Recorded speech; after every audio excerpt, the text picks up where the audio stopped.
Hello, welcome back to Emerge, the health podcast for busy, high performing women. I'm your host, Dr. Alex Swenson Ridley.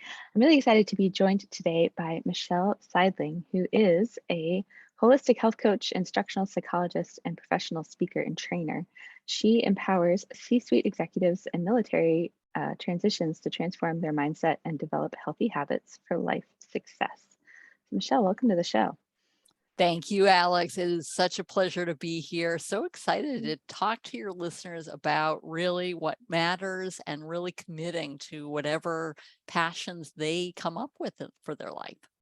Yeah, I love it. And I love that word commitment. And we're going to dive into, we were talking a little before the show. So we're going to dive heavy into this, the commitment and habits and what it takes to really build them, I know. But before we start, just kind of, I did a really short version of a, intro for you. So I love to just know what has your life journey, what in your life journey has led to what you're doing today, kind of how you arrived here. Well, if I can sum it up in one word, it would be passion, following your passions. Excellent. I have a nutrition background. I started off in that with my studies and I needed more. I felt like, okay, is this it? No, I need some more. I need to be invigorated. I need to give more. So I joined the Army. I have through my Army service with a lot of training and development, a lot of presentation. I just felt really valued, really fulfilled that I'm giving something, that I'm developing my talents. That was a big thing for me. And then following my Army service, I just said, okay, what's next? I'm always hungry for more, passionate for more. So getting my PhD, for example, in instructional psychology just kind of helped me to develop that passion additionally with more training, more the psychology end of it for how people learn, understanding how people learn and what really drives people toward commitment, toward habit, things of that nature.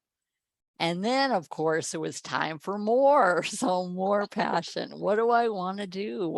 How do I want to really, really hone in and harness these skills a little bit? And it was kind of funny. One day, while my husband and I were cooking dinner, he just held up a plate of food and he said, "This is your passion. You need to share this." And of course, he wasn't meaning that particular meal, although you're welcome to come to dinner at our house anytime. But he was referring to my passion for food and wellness, my passion for developing habits and really becoming your future self. So that's why I dove into the health coaching realm of it to be able to give even more. And to this day, I feel fulfilled. I feel like I'm really helping people to get that light bulb turned on, so to speak, as they learn to develop their own passions and their own talents and really feel fulfilled.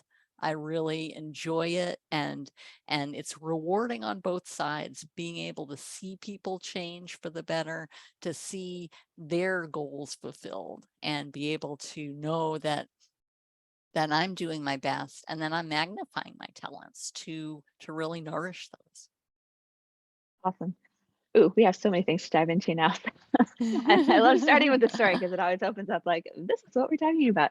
So there's a couple of things I want to touch on because I think it's really important. I talk a lot about on this show, and I've been on my own journey of really just being conscientious of building a life around what my passions really are and like tapping into what is my zone of genius. And I've had my own journey of being a chiropractor. Well, first I got a degree in comparative literature because I love literature. Went to chiropractic school, not related at all. Have evolved through that career and now am more in the coaching world as well, both in health and kind of the business world too. But I think every woman has their own journey, and so many of us are afraid to really just jump into that thing that's actually what drives us. So I'd love to talk about that and also what you've learned about what really drives commitment and habits and change in people and kind of what you see the deep. I know this is going deep, but Oh yes, we're here to go deep, so that's yes, okay. let's do it. So starting either of those places, just jump in wherever maybe it'd be easier to start about like what really drives us to Sure, make commitments. absolutely. Yeah. Absolutely. I mean, well, commitment itself is just being dedicated to something. If you really think Mhm. about it, how dedicated are you to fill in the blank? How dedicated are you to your family? How dedicated are you to your career? How dedicated are you to a hobby? How dedicated are you to your own health and wellness and taking care of you? That's another big one. Many times people say, oh yeah, I want to eat healthier, I want to exercise, or I really wish I were more creative or more motivated to do X. But it really boils down to your level of commitment. How dedicated are you to that thing? And how much you can envision your future self doing that thing.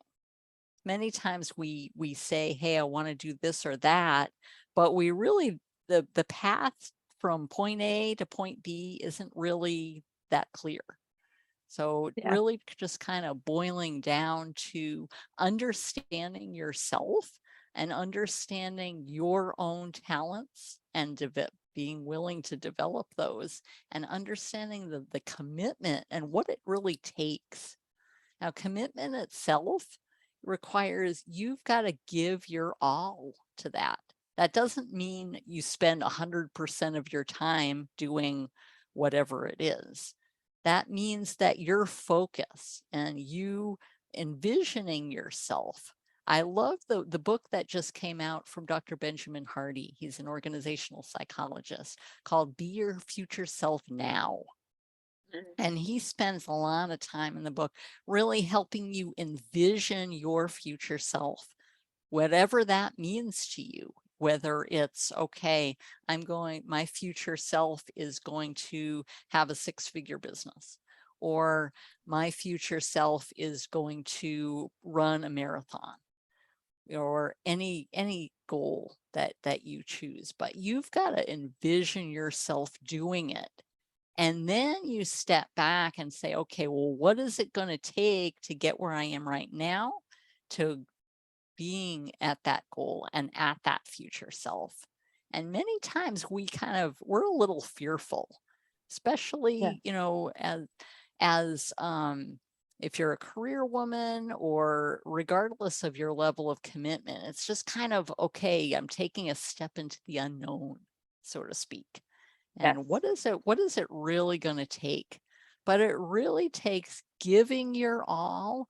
And also it takes sacrifice, being willing to, I love the quote, there's a quote from entrepreneur Joe Polish. So he talks about, if you have to be forced to do something toward your goal, then you don't really know what you want. It's not very clear what you want. So really taking a step back and understanding, okay, what is it that I want? How dedicated am I to it? Am I willing to really make that happen and envision that? I love the story of Kobe Bryant, the basketball player, who they he was able, even from a young age, he knew that basketball was his thing. He spent a lot of time, watching other basketball players, attending basketball games, really honing in and learning the game for himself. He spent hours, at the basketball courts. Why? Because he knew that that was his talent, that was his calling and his dedication, and how he can use his talents. So he spent that time and that sacrifice to really hone your skills. And if you're anything, if whatever goal you happen to want, give it your all, and don't do just a half-hearted effort in it. Anything worth doing is worth doing well, and worth you magnifying your talents. So it really takes just kind of being a little analytical, if you will, in really understanding what it is first. What am I committed to? What is worth doing? Many times people underestimate what it's going to take to get from point A to point B toward that goal. And that's a big thing too, is just really getting fine-grained about it, really spending a lot of time thinking about it. Again, anything worth doing is worth doing well. It's worth spending that time on. So understanding your level of commitment, what do I want? How committed I am to make it happen. And then really spending time asking yourself why. Why do I want that? Why is that really important? Because that's going to be a driver for you. When the going gets tough and you don't feel like doing whatever it is toward your goal, that's going to be the impetus and really the catalyst per se in driving you forward. Why do you want that? Why do you want to develop a certain skill? Well, I really want to get that promotion so that I can be able to have more income for my family, or so that I can have more job flexibility, for example. Well, I want to develop my evening routine. I want to have a better evening routine, to be able to kind of wind down at night, because I want to be able to get more sleep and better sleep in order to really be on my A game the next day. That's another example. But just really honing in on what you want and why you want it. That's huge. Next is really writing down things, writing down, okay, here's what I want. Here are the steps. What does commitment really look like for me? What's the roadmap per se from point A to point B? Where are you going with it? So really taking time to say, okay, what is it going to take? And just like Kobe Bryant with basketball, study whatever it is. If you want to eat healthier, for example, what does that mean? What does that mean to you? What are some different ways you can prepare food, for example? If you're going up for a certain promotion, or you want a certain job title, okay, what does that mean? What does being a CEO mean? What does being VP of public relations or any of those types of examples? What does that mean? What do I have to do? What skills do I need? And what motivation do I need? Because it takes motivation not only to get there, but also to, once you achieve that, to be able to really bring it forward. A lot of times people say, okay, great, I just got this promotion. And then they suddenly kind of, the balloon deflates a little bit, and you're just like, oh my goodness, I can't believe, but now I've got to do this and that and the other thing. I've got to attend all these meetings, and it's really wasn't all of what I expected. So you kind of question yourself. So really being confident and having that self-confidence and that motivation for change is huge in understanding yourself and in understanding what it's going to take to get there. Yeah. And then said, I was just gonna please. say, you brought up so many really important points, and I just wanted to like dial a couple of them in for listeners. You know, the commitment, and then really being clear on what it's going to take to get where you want to be. You know, I've experienced this with like running a marathon, for example. I did that in my 20s, and you know, I was just committed to making that happen. Like I didn't miss runs. If it was raining, I was still running. If it, you know, whatever that was. And you have to, you know, find that within you, but then have it attached to a why. Like we really have to be clear on why we're doing something. You know, this is something I've been asking myself in the business world of like, why does it matter if I hit seven figures? Like, because I had a business that was that big, and it's like, why is that a thing? Where, you know, you really want to be clear on that. Why do you want the promotion? Like really getting clear on if that's something that you want and need in your life. So anyways, continue. I just wanted to kind of bring out, those were really key points, and something I usually start with the why with my clients as well, because if you don't have that, like you need that thing to pull you through, especially when we're talking about making changes. Sure, So absolutely.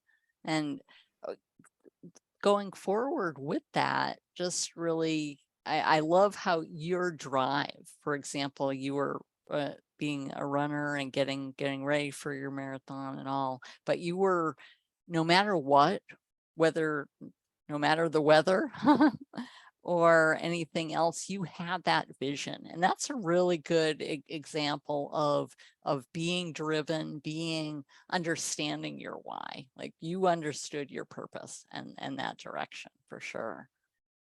And then, you know, really boiling down to just planning your strategy. Okay, what is it when the rubber meets the road? What do I need to do? For example, well, let's take the marathon example. Well, you Yeah. don't start out, if you're not a runner, you don't just suddenly do a marathon. You had to do, you know, okay, do a 1K, just do a, you know, and gradually increase that. Learn from the experts, learn from those who have done marathons or who are regular runners. What do they do? What kind of footwear do they use? How do they do their stretching? What do they eat?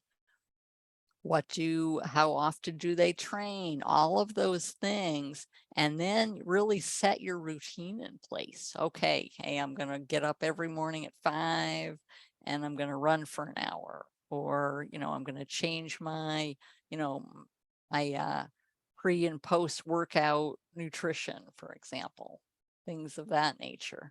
But really boil it down to that fine grain. Okay, what does it mean for me? What do I need to change? I love Tony Robbins has his 3 decisions that he talks about all the Yeah. time. It's what Yeah. are you going to focus on? What does it mean? And then what are you going to do because of it? And I think it's really applicable for our conversation here today because you're deciding, okay, I'm going to be a marathoner. I'm going to run my first marathon. Okay, so what does that mean? Well, I need to get some new footwear because these are really worn out. Or I need to learn how to stretch better because I don't want to pull a hamstring or anything like that.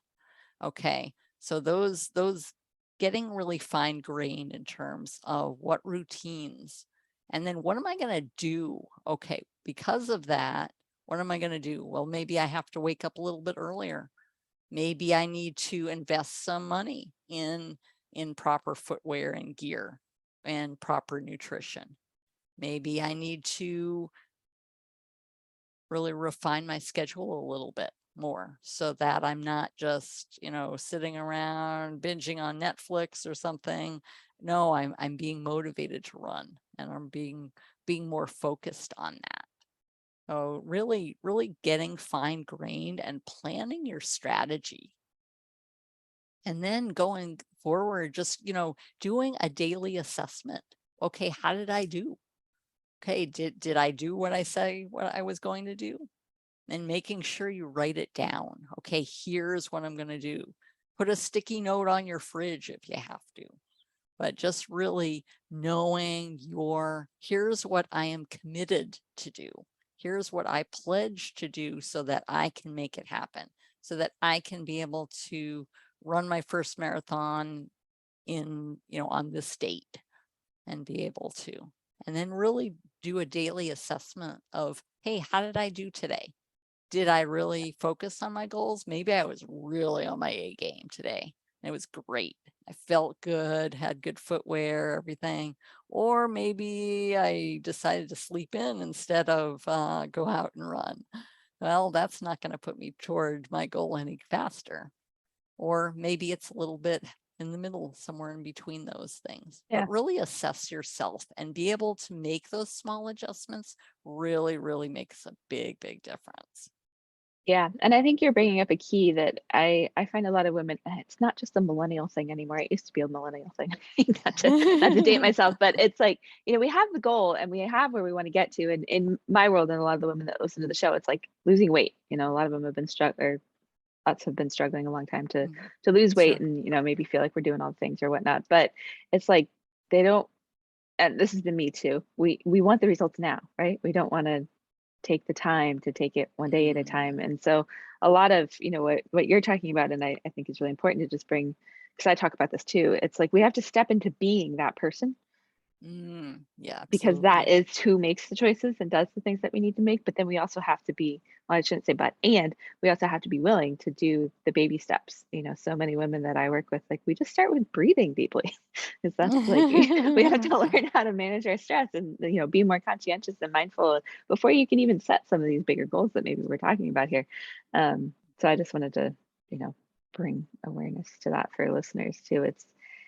These are all the things that are important, and you got to pick somewhere to start where it's not overwhelming and not, others. Sure. We take the New Year's resolution approach of like, I'm going to go work out 7 days a week and eat salad, every single day, and you peter out in a week or two because it's just unsustainable. So, you're talking a lot more about the vision, the why, and then taking the baby steps. So I just wanted Sure. to And those bring that in. things, the vision and the why, definitely applies for being more mindful. Maybe I just want to be able to spend time meditating for a little while. Yeah. And it still applies because, hey, what is my future self?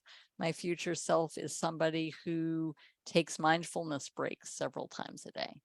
Or maybe I incorporate meditation into my day, or yoga, or some other type of relaxation. Maybe I make time and sit and read a book for a while, or just something to, maybe I take time to write my journal, for example, have a gratitude journal or some other type of thing where you write your thoughts. But even those Yeah. smaller things, a lot of times we talk about big goals like, hey, I want that promotion, I want the marathon, all of that. But goals can be any size, any shape, any type of thing that you select. They are customizable to you. And if what something that you want to focus on is being more mindful, maybe I just take time to breathe.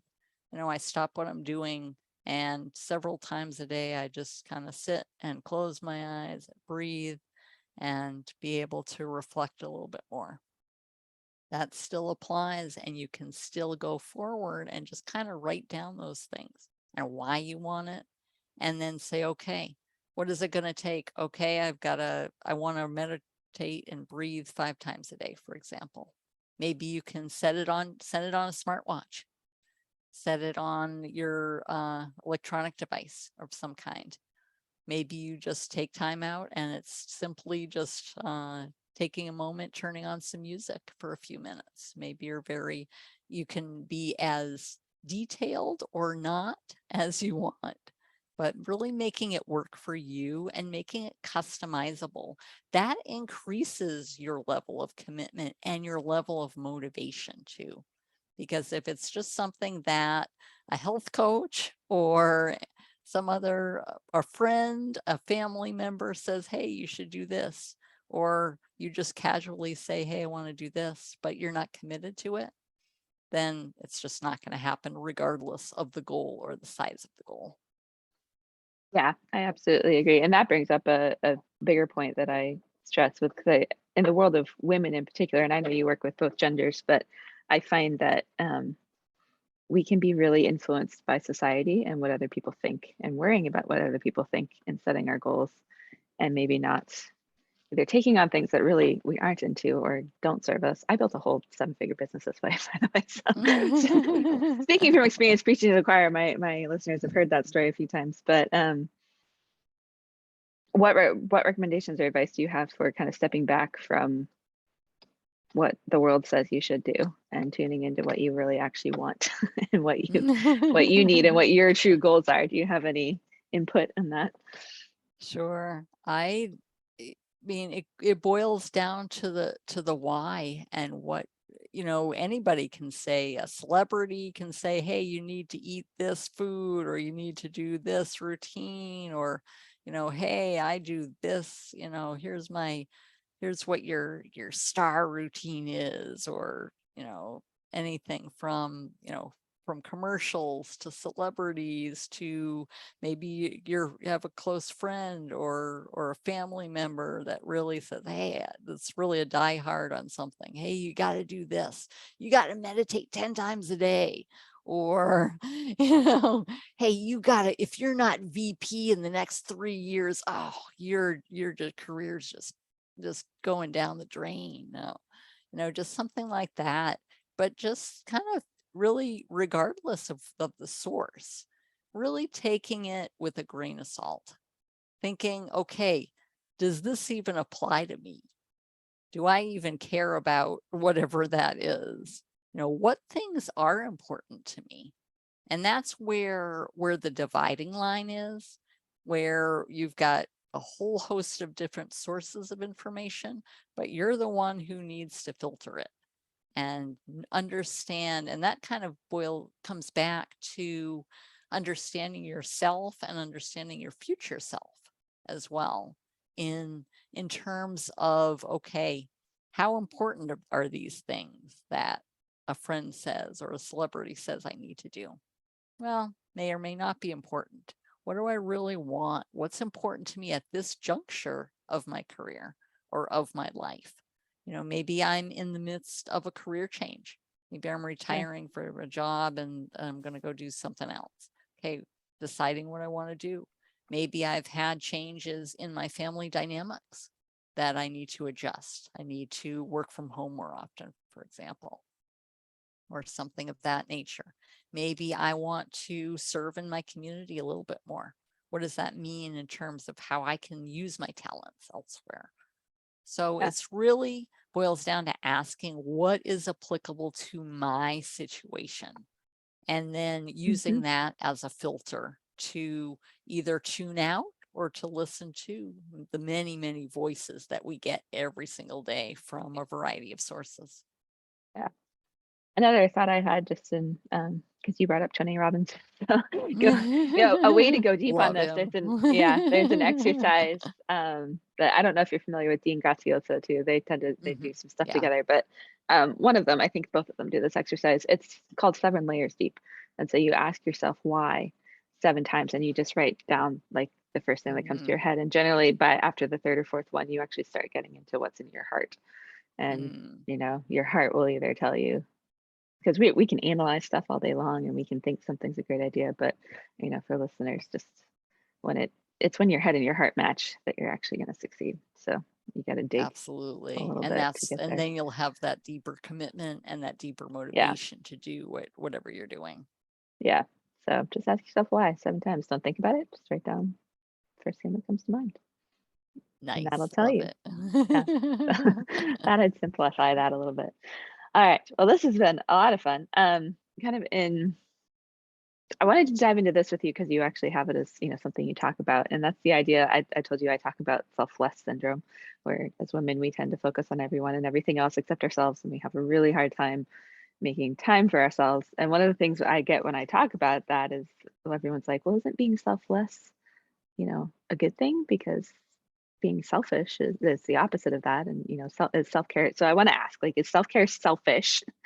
And how I like to get other people's input on this because I have my opinions, but I'd Sure. love to hear your thoughts. So Sure. Well, the short answer is no, it's I not agree. selfish. The longer answer is it really boils down to you and your sense of giving.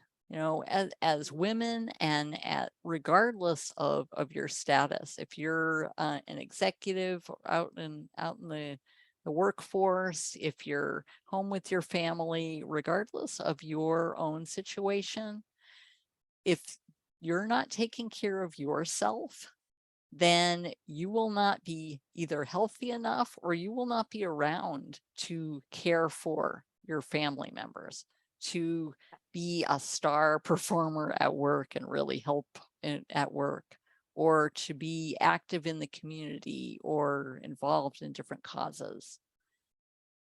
You are what make up that sense of service, and that if you think about your love for whatever it is, and you're passionate about your family and helping to give them what they need and what they want. If you're passionate about whatever it is, okay, I'm in the equation, in The word selfless does not include the word me, M-E, but it's there, let me tell you. And you need to take care of yourself from a physical perspective, as well as emotionally, socially, intellectually. And if you don't, you're not going to have that capacity to care for others. Yeah. For example, my elderly parents moved in with us a few years ago, and that was a whole different change of family dynamic. But if I don't take time out to get the sleep I need, to be able to get the food I need, I'm not going to have the capacity to be able to care for them how they need to bring them to doctor's appointments, to get the things that they need. And too often we're givers, and that's fantastic. That's a awesome thing to be, and be able to serve people and give. But at the same time, we're part of the equation. And too often we forget that. We forget, okay, oh, I don't need to sleep. I can stay up and take care of Yeah. a sick family member, or I'm going to stay up all night and work on this report for work. Okay, I'm super tired the next day, and I just had 10 cups of coffee and it still wasn't enough. But you've got to really step back and say, okay, whatever I'm doing and whatever I'm giving, how can I prepare for it? Basically Yeah. preparing you to have that capacity. And that involves saying no to a lot of things. It involves, Mhm. okay, I've got a hard stop at I don't know, 7 p.m. Just pick a time. Okay, I've got to start winding down for the evening at this time. I've got to be able to get the sleep that I need. I've got to be able to make time to go out and run, go do my yoga, whatever it is. But having that capacity, physically, mentally, emotionally, socially, a whole host of things, helps you to do more and to be more. As much as you want to give, you can have that capacity, but you need to Yeah. plan for it. And again, that falls back to commitment and to motivation. How committed are you to your future self, or the self that involves being able to care for family members, or being Mhm. able to dedicate more time to when you get a promotion, for example. But you need to take care of you, because if you're not around, the others are going to have a hard time, because you're not there to care for them. You're not there to serve them. Yeah. Absolutely. It's the other thing I was thinking, like taking this another layer deeper, is so many of us we give, and we don't know how to receive at all.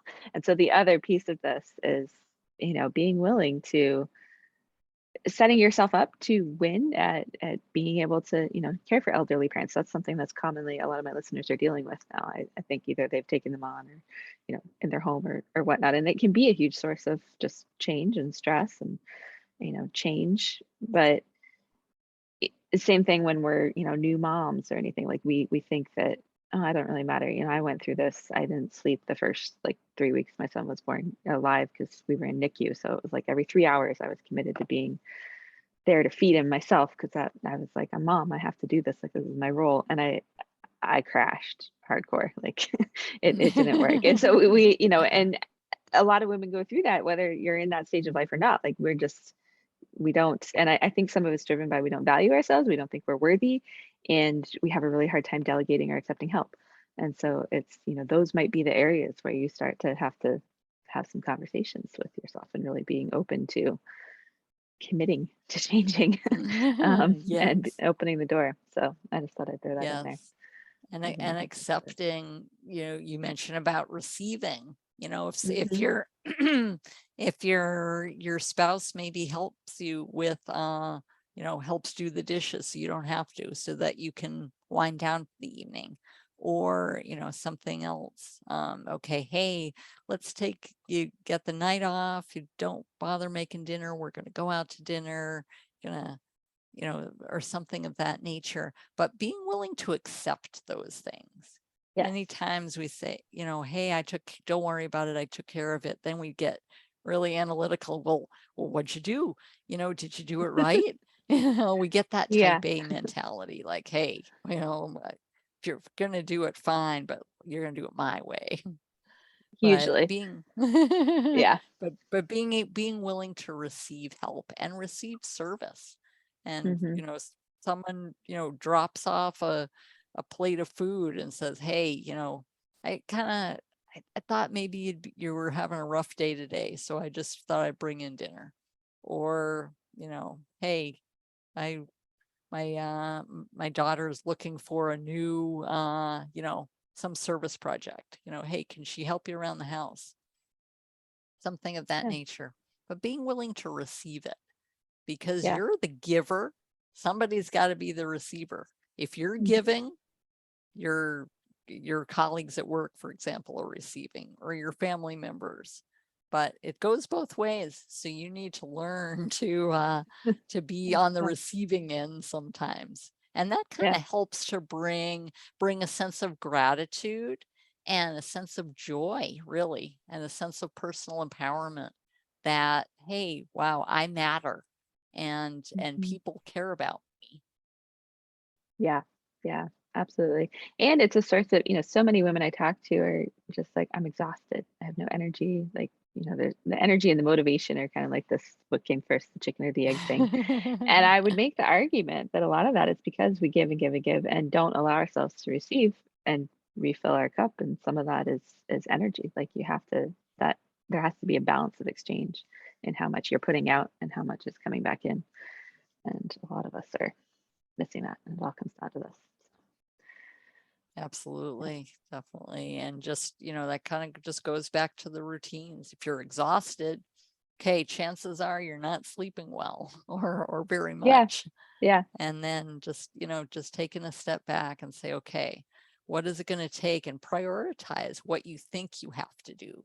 That means Hmm. looking at your mile-long to-do list and say, okay, or what things can I just delete? What things do I Yeah, just not need to do? What things can I delegate? What yeah, things, okay, if I'm going to do them, are they on the calendar, or am I going to allocate time? And being able to to do those things, and to put you in the equation. yeah, absolutely. I was going to share, so many men get mad at me when I say this, but so my husband and I are both in our second marriage, and I've not done laundry since we got married 4 years ago.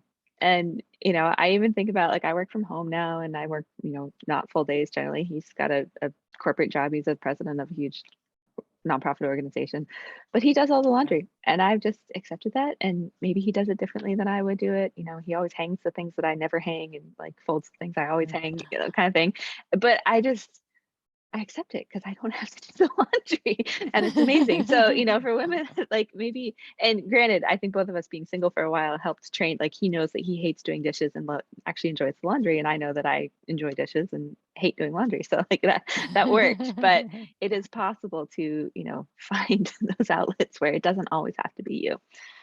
So I just thought I'd share that as an example for anyone listening. Absolutely, yes, Yeah. regardless of how who or how many family members you have in the home, and Hmm. being able to utilize and have a desire to serve each other, and Yeah. being able to do the dishes or the laundry, or something else, taking the load off of somebody else. Yeah. That's really a key thing to being a giver. If you're going to be a Yeah. giver, you got to kind of work with people, and that's where communication and commitment happen. Absolutely. Well, I think this has given people a lot to think about in their journey towards health and finding balance and whatever all that looks like.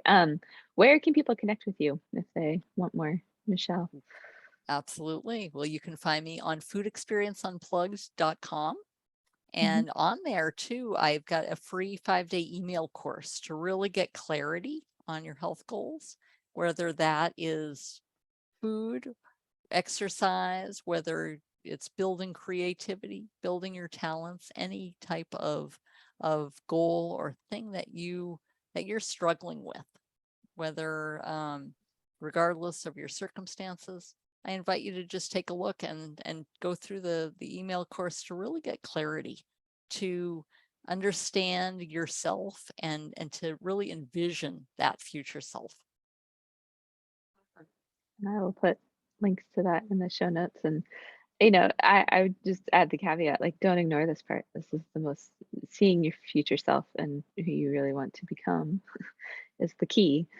The other key is to start being that person now. But all of this helps in Absolutely. that And journey. if I So could put a plug in for yeah, my podcast as well, as absolutely. talking about health and wellness, is called Food Experience Unplugged, and people can tune in. There's a link right there on the website, and Awesome. you can understand just different aspects of health for your consideration as you kind of go Oh, forward in your journey. So that's awesome. another avenue that people can utilize. Awesome. Well, thank you so much for coming on and just sharing some of your knowledge and direction and diving into all of this with me. I appreciate it. You're welcome, Alex. I sure appreciate being on your podcast. Thank you so much for all that you do for your listeners and to really, really hone in on helping them to be their very best. Thank you.